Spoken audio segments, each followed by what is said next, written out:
Live from downtown Detroit, Local 4 News at 5 starts now.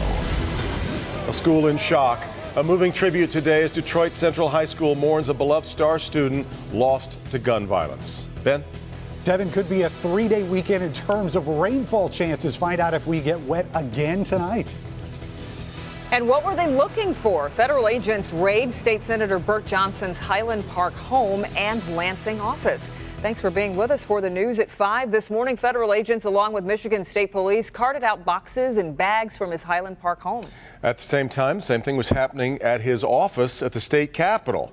Burt Johnson's been serving in the state Senate now since 2010. He has had trouble with the law both recently and in the past, including an armed robbery charge as a teenager. This no doubt doesn't have anything to do with that. But Rod Maloney live in front of Johnson's home tonight. And do we know yet what this investigation is all about, Rod?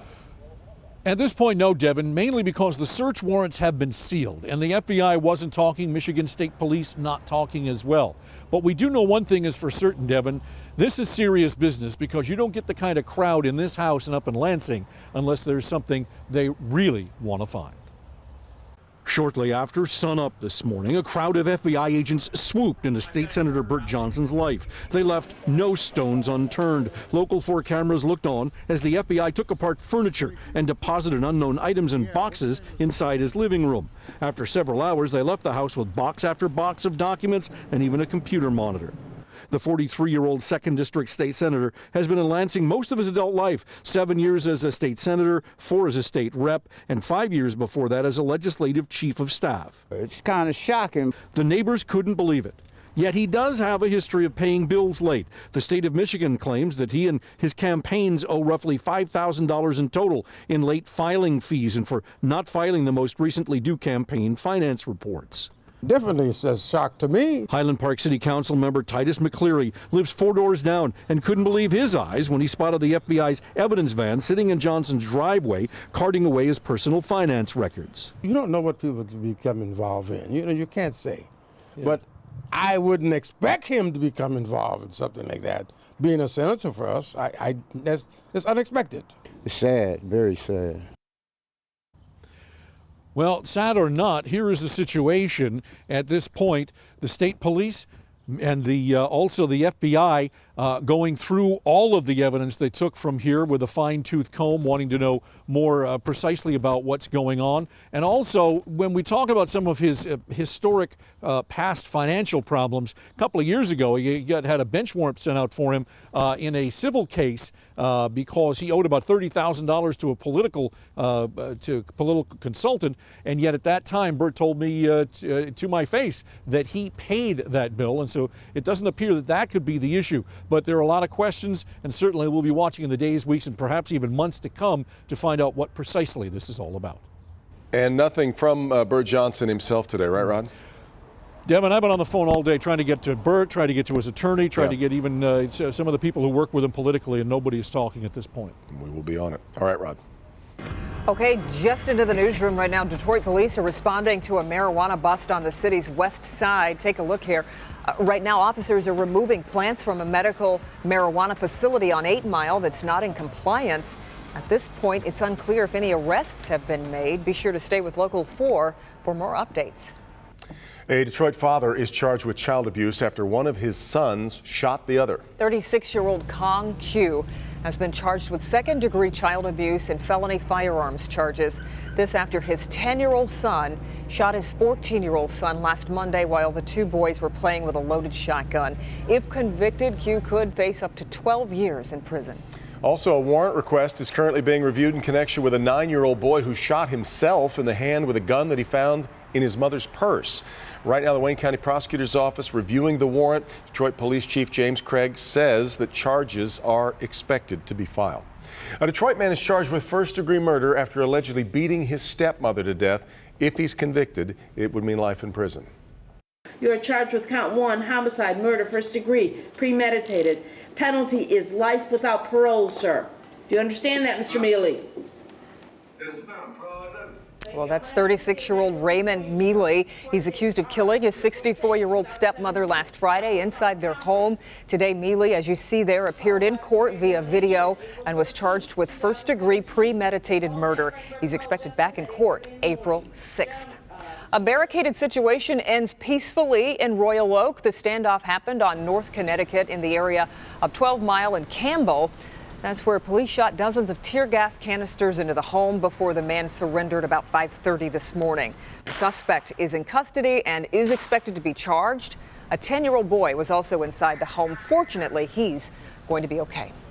A home invasion ends with a shooting in Pontiac. Happened at Belmore and Walton in a mobile home around midnight, and that is where police say a man was shot after 3 people broke into his home. The victim is in stable condition, and the investigation goes on. The push to recall the mayor of Warren, Jim Fouts, took a big hit today. That's right. 6 petitions to recall Fouts were rejected today by the Macomb County Election Commission. Priya Mann was at today's commission meeting, and she joins us live now. Priya, you just got off the phone with the mayor. What do you have to say?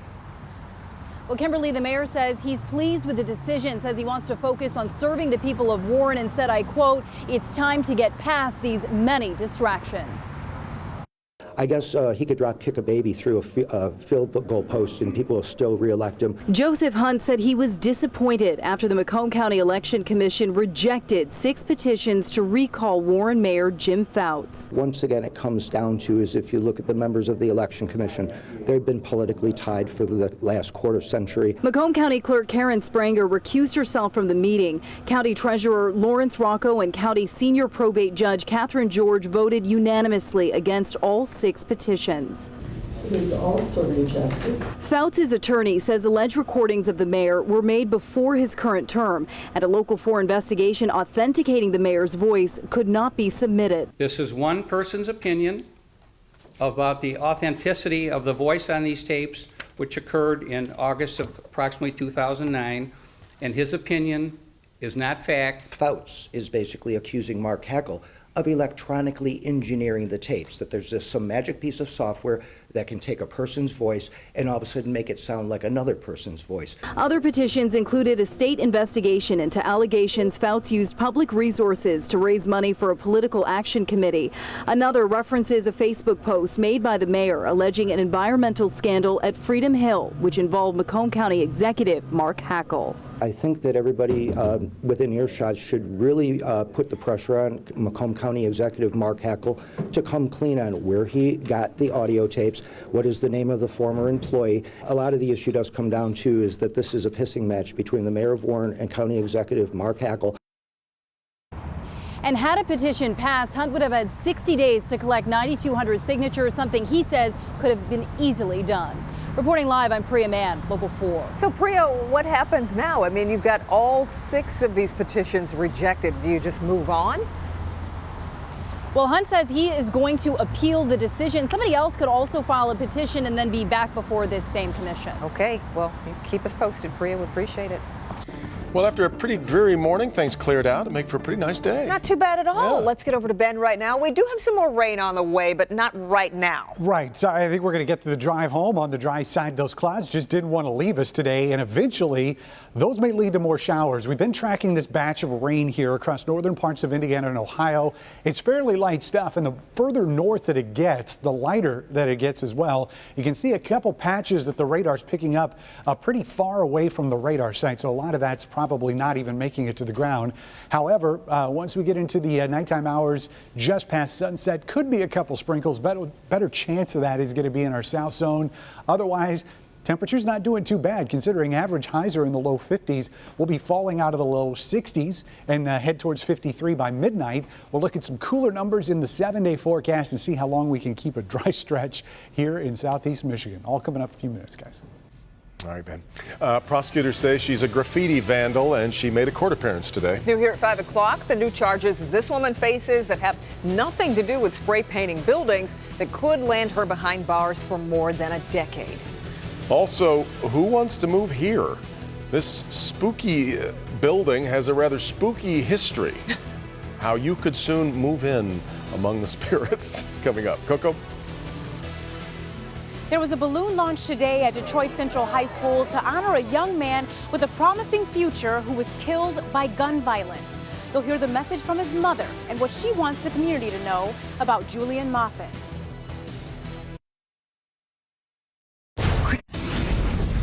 New at 6. At a time when we're constantly recording ourselves, what's your expectation of privacy? Well, Macomb County community is now making surveillance cameras mandatory. All right, Priya. A somber moment just a short time ago at Detroit Central High School as balloons released into the air, honoring a student whose life was lost to gun violence. By all accounts, 17-year-old Julian Moffitt was a star, earning a 4-point GPA. But last week, Julian was shot outside a West Side home and did not survive it. Coco McAvoy just spoke with Julian's mother, and this has just got to be anguish for her. Yes, Devin and Kimberly, extremely difficult. We're talking about a 17-year-old high school junior who had dreams of making it into the NBA and wanted to go to Eastern Michigan University and had the grades to get in there. So the community is just grieving the loss of Julian Moffitt, and they honored him today at the high school. Detroit Central High School's front lawn packed with friends and family of Julian Moffitt, grieving and consoling his mother, Henrietta Palmer. But it does hurt because that's my only child. Palmer says her son had big dreams of being in the NBA. He's been prepping for basketball 10 years of his life at 17. These are just a few of a whole fleet of trophies. Julian was a straight A student. He was very intellectual beyond his years. And he's been that way since he was a baby. And he was reading a paragraph and he just asked me how to pronounce 2 words. And he was 1.5. So at that moment, I knew my son was special. Palmer says she had a bad feeling when a new group of kids moved into the neighborhood and started picking fights with her son's friends. But Julian didn't want her worrying. And what my son never wanted to do was look me in my eyes and tell me his life was in danger. So she believed Julian died protecting his friends. Palmer is trying to stay strong. I don't have no sorrow, just happy tears. I'm glad I got to share that gift with the world. And she just hopes the community will continue to remember Julian as a gift. A young man with a promising future, taken too soon. I could never replace him, and his legacy is going to live on forever. And Palmer just kept saying that she does not want her son to die in vain. She really wants someone to come forward. So anyone with information is asked to call the Detroit Police Department. Reporting live this afternoon, I'm Coco McAvoy, Local 4. And Coco, I know you got a chance to talk to some of his teachers about him. Yes, and his teachers, I mean, they had nothing but great things to say about him. They were saying he was such a bright student. And they told me a story of how he had an A in one class, and he actually went to that teacher and asked what he could do to get an A+ instead. So that's just the kind of kid he was. Wow, yeah, what a loss. All right, Coco. Well, one of 3 suspects charged in connection with vandalizing a school in Detroit appeared in court today. Gabriela Gibson is charged with perjury after lying under oath about her involvement in the vandalism during an interview last year. Well, today she was in court for a probable cause hearing. If convicted, Gibson could face 15 years in prison. Well, it did turn out to be a pretty nice day, although, you know, if you're a South Carolina alumnus, it just felt like rainbows and sunshine all over the place today, didn't it? Do we know any of those people? I think we do. Oh, what a weekend, huh? What a fantastic weekend. Awesome. Congratulations. Yeah, really excited about the Gamecocks. First Final Four. Are you out of garnet to wear? Or do you have well, see, more? I'm being creative here. I've got a little garnet and black going on, a little red, but, you know, we'll see. We'll see how she gets through the week. Be prepared to see more. That's right. That's true. That's true. Well, we've tightened things up in the weather department. After all these wild swings that we had, we're going to be just a little bit more consistent as we get through the next 7 days. The one thing we didn't really get a whole lot of today was the sunshine. Clouds still out there in 62 is the current temperature. That is a good 10 degrees above average for this time of year, and we are about to close the books on March, believe it or not. April 1st is Saturday, and high temperatures did make it all the way up to 63. There's the average there, 51 in the afternoon, 32 in the morning. So we were above by quite a bit on both ends. Didn't set any records and doesn't look like we're going to as we get through the next 7. We're going to be a lot closer to average, a little bit above, a little bit below as we get through the next 7 days. There is a pocket of some colder air out here just off to our northwest, 30s and 40s there in Marquette, Green Bay, and we've managed to hang on to the 60s here. We will see our numbers dip a little bit as we get into the next couple of days, but really not that much. Definitely not going to be seeing those numbers for high temperatures in the afternoon. So we're keeping a close eye on the rain that's down here to the south. Notice that the sort of the northern extent of this is just very light rain. And then once you get down to the Ohio State line, or the Ohio River, I should say, that's where those thunderstorms become a little bit more put together. In fact, some of that is severe weather as it rolls through the Ohio Valley.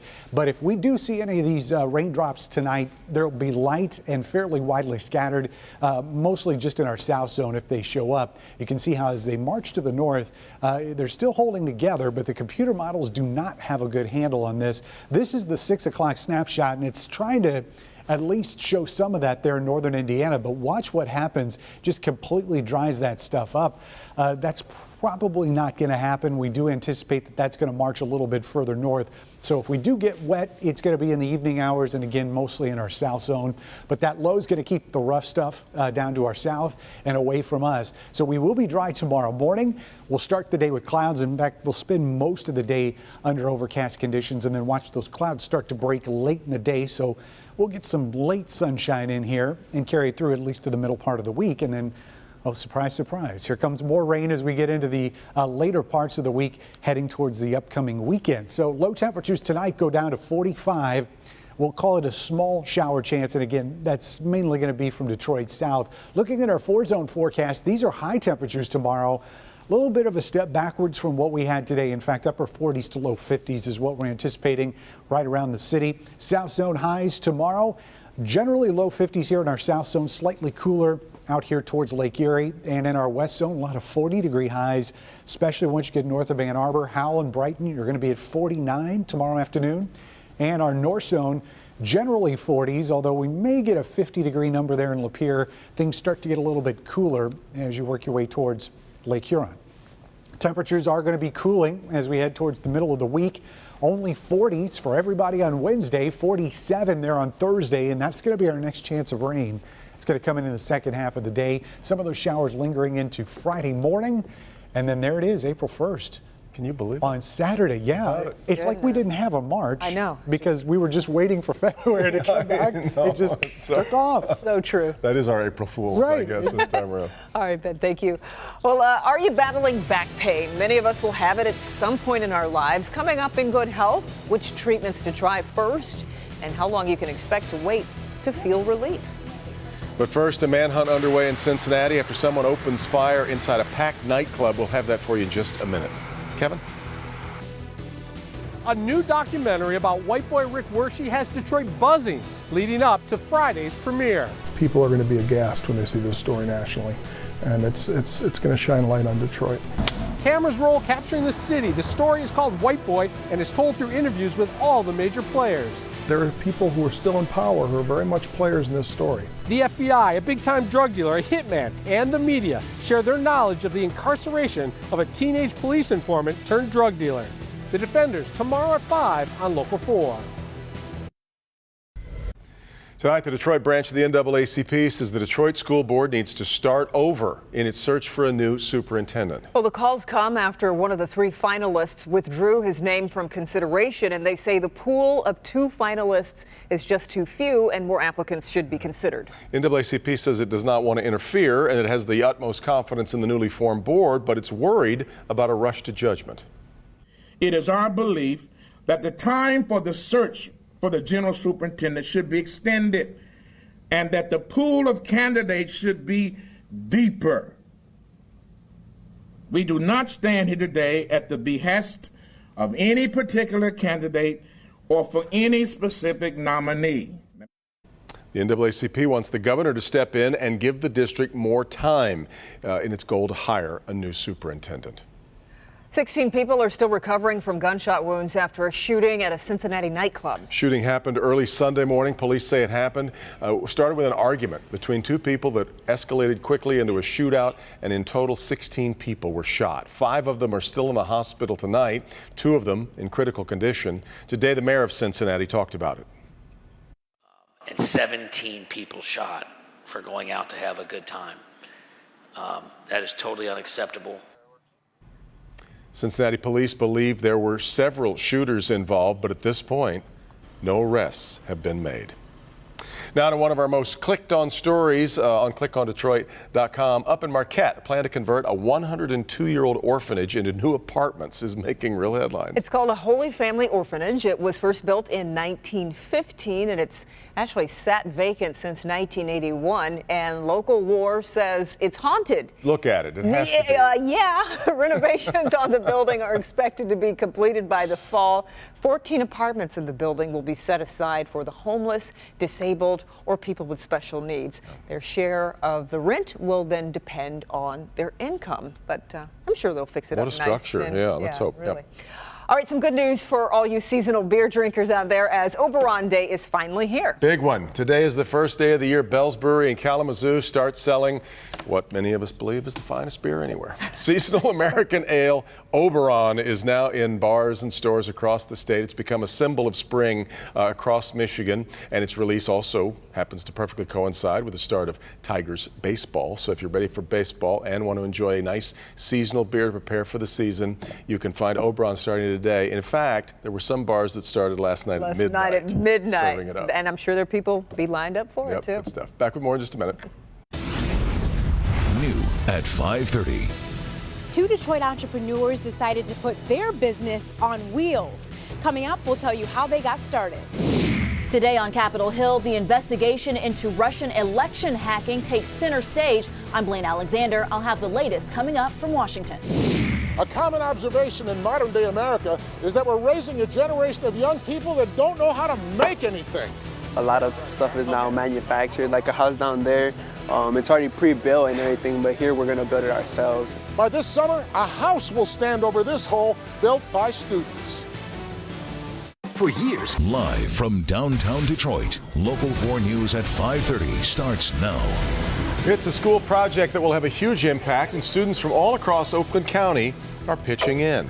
And it tops our news at 5:30. The high school students from 9 different school districts are going to have a very interesting classroom.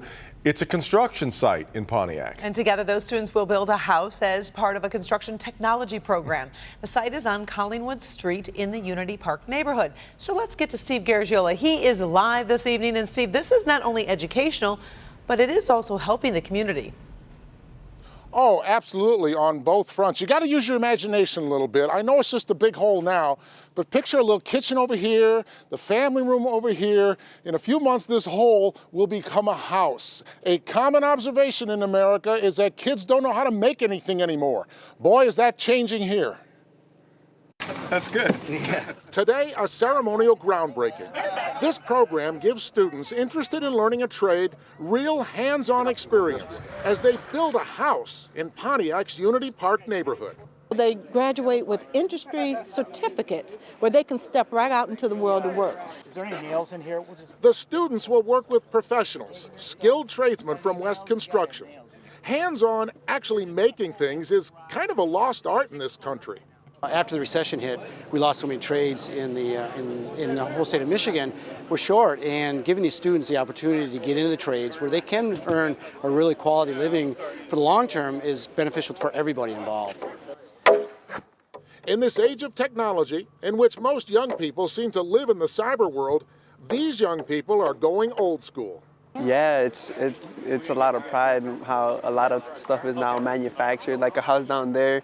It's already pre-built and everything, but here we're going to build it ourselves, and it's a very good. The kids that work on this project will come back years from now and say, I built that house. This is the first house that I built. I did that in school. You bet they did. What could you build with a stack of 14-foot 10x2s? Not too much. But these kids will build a house here. They are learning a skill. Many of them will be able to enter apprentice programs right out of high school. So if America is not able to make anything anymore, this program is certainly changing that in Oakland County. Devin, Karen, back to you. Oh, it sure is, and plus giving them a sense of pride, which is really wonderful. Steve, so when is the house going to be finished? Well, they tell me they have, I think, 24 working days to get the frame of the house up, which would be the young people working with professional skilled carpenters, rough trade carpenters. And then by June or after, this will be a beautiful brand new house for this revitalized community. Looking forward to seeing the finished product. All right, thank you, Steve. Secretary of Homeland Security John Kelly visited Detroit today. He held a meeting with local Arab American leaders where he talked about security and immigration from Canada. In my view, we're where we want to be.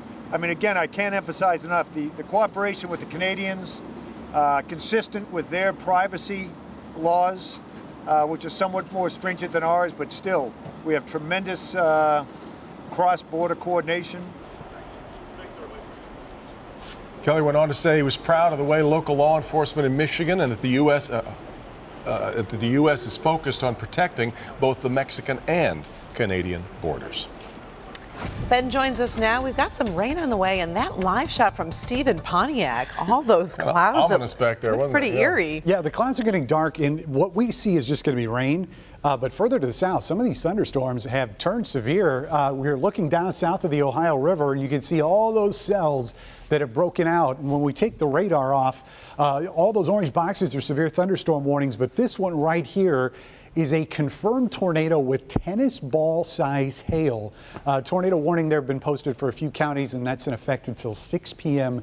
tonight. But you look forward to the next few days. The severe risk today is going to be, again, south of the Ohio River, down through Nashville, northern parts of Mississippi and Alabama. Tomorrow it shifts back to the west across parts of the Red River Valley in Oklahoma and Texas, and then starts to migrate a little bit further to the east on Wednesday. So really all 3 days for the first part of this work week are going to be very active for thunderstorms a little bit further south. Coming up, we'll take a look at our chances of rain, which are going to be much less potent than what they're dealing with down south. Devin? All right, Ben. Now to Washington, where President Trump is moving on after the GOP health care plan failed to get a vote on the House floor on Friday. He is now pushing, he says, to address another campaign promise, and that's tax reform. Also today, the president tapped his son-in-law for a prominent new role in the White House. Blaine Alexander has the latest tonight from Washington. Blaine? Well, Devin, the question here on Capitol Hill, at least among Democrats, can that House Intelligence Committee be impartial? This after a new revelation today by the committee chairman. The Republican chair of the House Intelligence Committee under fire, acknowledging he was on White House grounds last week. That's when he received the latest information that the president and his team may have been caught up in surveillance. The president needs to know that these intelligence reports are out there. That White House grounds trip coming the day before Nunes briefed the president and the press on that new evidence before briefing his own committee, raising questions about how he got the information and his ability to run an impartial investigation into the president's ties to Russia. Who is he meeting with? Was it a source or was it somebody from the administration? It raises a lot of questions. Questions the White House did not answer today, instead referring reporters to Nunes himself. I'm not going to get into who he met with or why he met with them.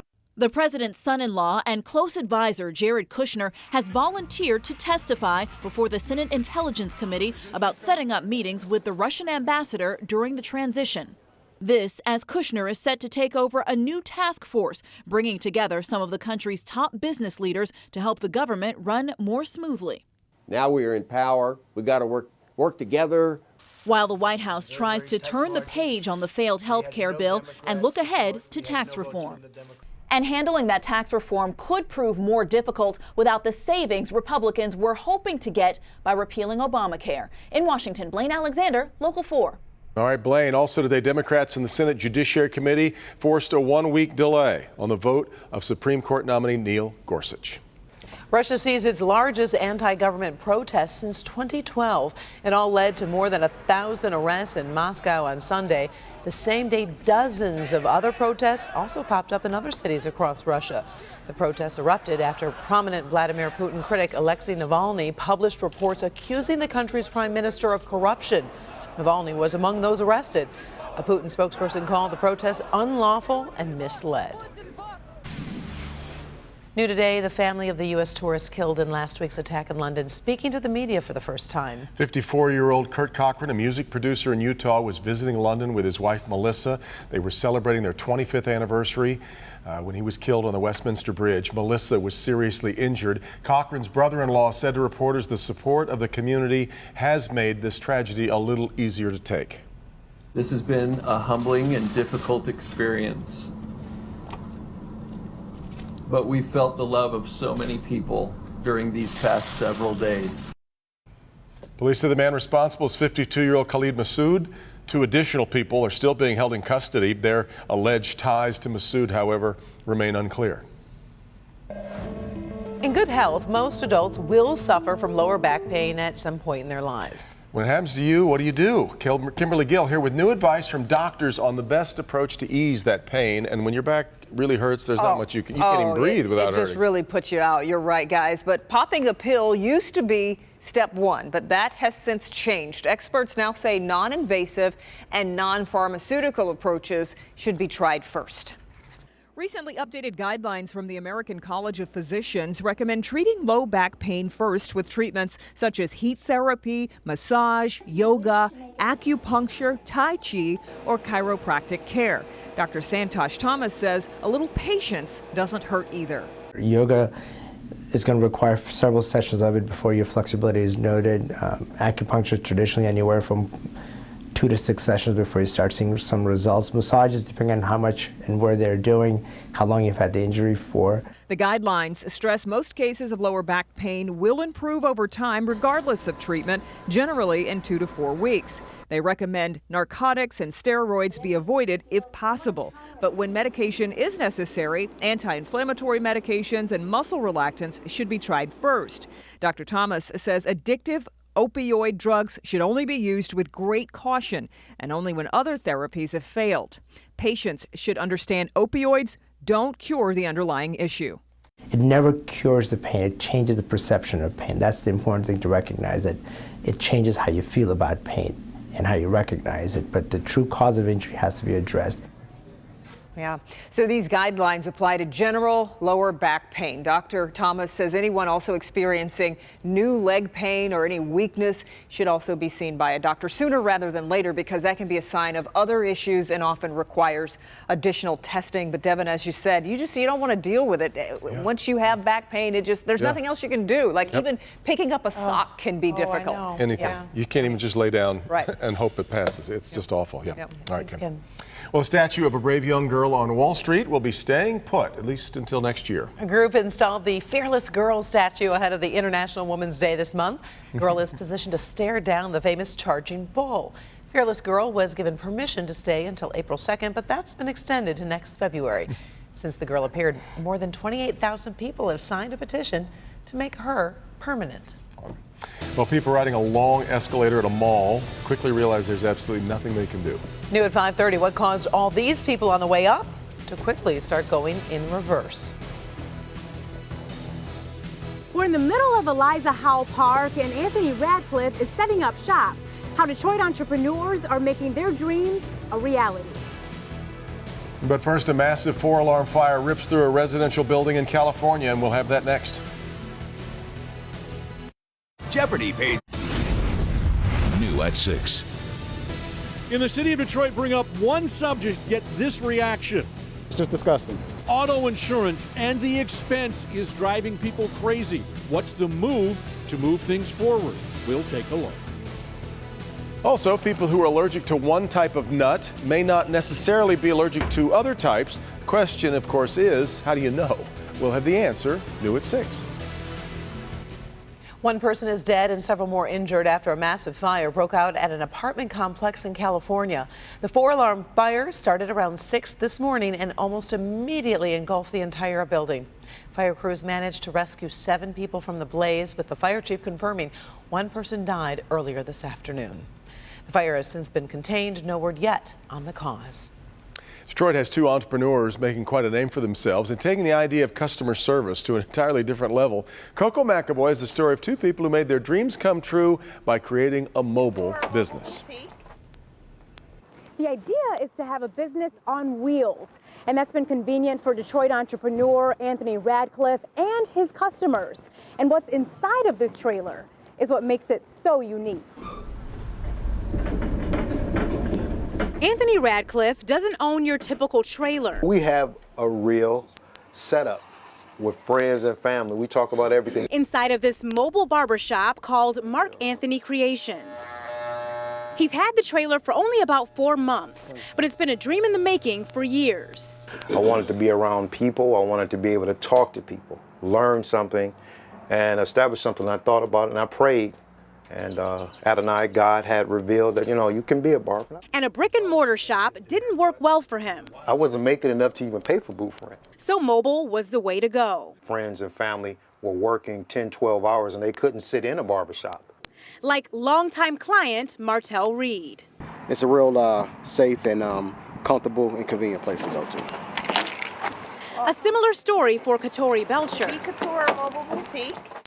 She transformed a postal truck into a boutique. I provide a variety of different clothing from size 0 to 3X. And she takes the truck everywhere. And I drive it to the gas station. I drive it to the school to pick my son up. I drive it, here to my place of work. I drive it wherever. It helps her open a store with her sister. I've umbrellaed B Couture with my business, the Beautification Station. For Belcher, the best part is knowing I made it happen. And both Belcher and Radcliffe hope their businesses on wheels help inspire others to chase their dreams. Coco McAvoy, Local 4. If you want to check out these two businesses, we've put a link with more information on each on our website at clickondetroit.com.